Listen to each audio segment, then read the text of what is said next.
It's amazing how when you get really close to a subject with a macro lens, you start finding out all these different details and angles of things that you have never imagined.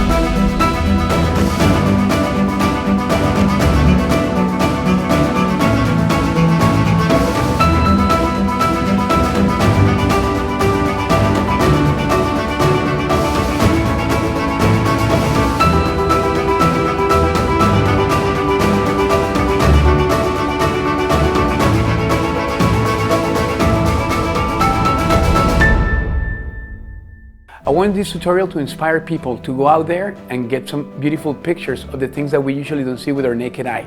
I actually found Andres's work on Fstoppers.com. He joined the community and he uploaded the pictures to his portfolio. And these were some of the highest rated macro images on our entire website. We realized, hey, there's a big macro community out there. Let's do a full tutorial with them. There were so many times I found myself laughing as I was taking B-roll of these insects, and I was thinking, this is really hard to do. And I gained a huge amount of appreciation for how difficult this genre really can be. Most people think that macro is something that is very complicated and expensive to do. But I'm going to show you how to do this with inexpensive gear and simple techniques. If you're getting started, don't be afraid of sticking with the lower end gear.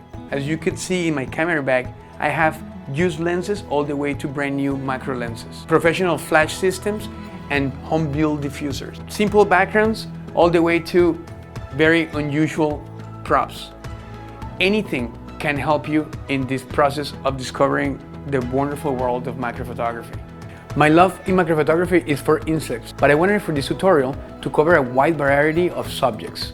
Now, one of the easiest subjects to find is flowers, and we're gonna show you how to make these flower shots really stand out. For this flower, what I want to do is I want to bring some of the elements of the center of the flower into focus and create some sort of out of focus elements that will sort of frame the stems and the pollen itself. So through this lesson, we have demonstrated how to isolate the flower from the rest of the plant and add a very interesting background. So let's take the setup and everything that we've learned today and let's take it outside.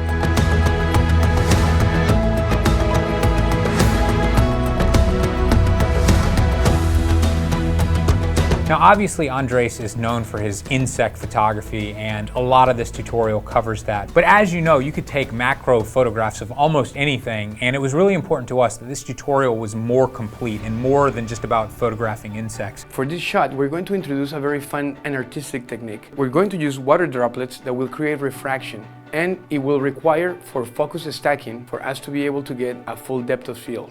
If we zoom in into the droplets, you can see that the flower is in focus. However, the outer edge of the droplets are not. So whether we are in f16 or f8, we still are going to have to focus stack in order to get all the droplets and the stem in focus. Shooting is only half of my workflow. The other half is done in post. So I make sure to cover my full post-processing workflow in Lightroom and Photoshop. So what we're doing here is that we're trying to create emphasis on these highlights that are creating these spheres. This is very abstract. These type of pictures are just about having fun and playing with color. Like many of our tutorials, Andres starts with the basics, but he quickly ramps up in complexity. I'm going to use this tape to help the ring stand up. I will show you how to get rid of this when we get into post. So here we have imported our final stack image into Photoshop. So recreating the bottom part of this ring is actually not that hard. However, I wanted you guys to have it so that you guys can understand what the process is of mixing some art and design into the post-processing of a product. I really encourage you to take the pictures of these rings and work out your own workflow, because in macro photography, this is one of the best ways to earn good money. Now at the beginning of this tutorial, Andres teaches the fundamentals of macro photography, and he's working inside in a studio environment. He's going to teach you a bunch of different techniques, and he's also going to be shooting bugs inside as well. So we are now at the best part of this tutorial. Right now we're going to talk about the love I have for these beautiful insects, and this is the main reason why I got involved into macro photography. The reason why I love bugs is because they're everywhere, and yet they usually go unnoticed. When I'm photographing these insects, I'm actually trying to bring out all the best details and emotions out of their small personalities. That's how I feel and that's how I see it. Sometimes I feel as they're looking at me and they're actually posing for me. I strongly believe that the only way to photograph an insect is when they're alive. I really don't like when people freeze or kill the insects just for a photograph. Next, I want to talk about how to find your composition with live moving subjects. Obviously, this will be a very difficult task, and this is where macro photography gets very challenging.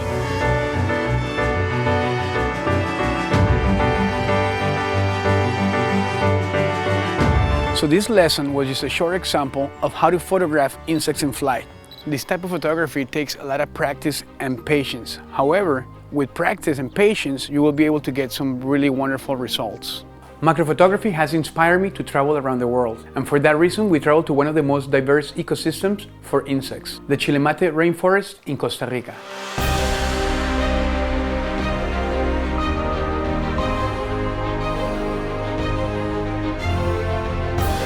We were able to stay in an amazing resort, the Chilemate Rainforest Eco Retreat, where we stepped outside and there were incredible subjects all around us. Just be careful when you're out in the jungle because there are things that bite. Because of the position of the spider, I'm going to try to get a full focal plane and photograph it from above at a 3/4. Hopefully that way I will be able to get all the leading lines that are being produced by the legs and yet get focus on its eyes so that we can tell that it's a spider.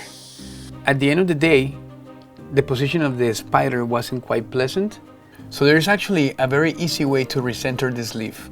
And as you can see now, the composition is so much better. Costa Rica was amazing. There was so much wildlife. We ended up getting 18 different lessons with reptiles, insects, and amphibians. There's something new to learn in each one of the lessons. This is a quite beautiful and long caterpillar. And I don't know what kind of caterpillar this is, but it's quite full of detail.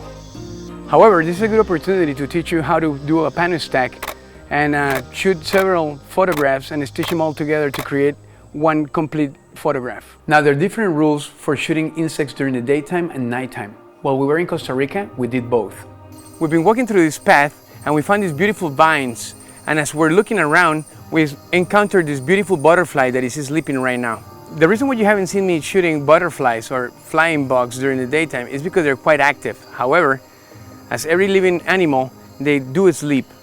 And here, what we have is a sleeping butterfly. So many of these insects don't have great eyesight, and therefore, approaching them at night is quite easy. While shooting insects in the jungle, I make sure to cover a variety of challenges that I encounter every day. We've been shining up and down the foliage to see if we are able to find something quite interesting. And we did run into this beautiful stick insect. Puts the legs together.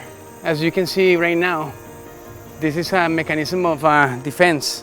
So what I'll do is I'll start by playing with her antennae by slightly touching them backwards so that she will slowly feel more comfortable and get in a better position.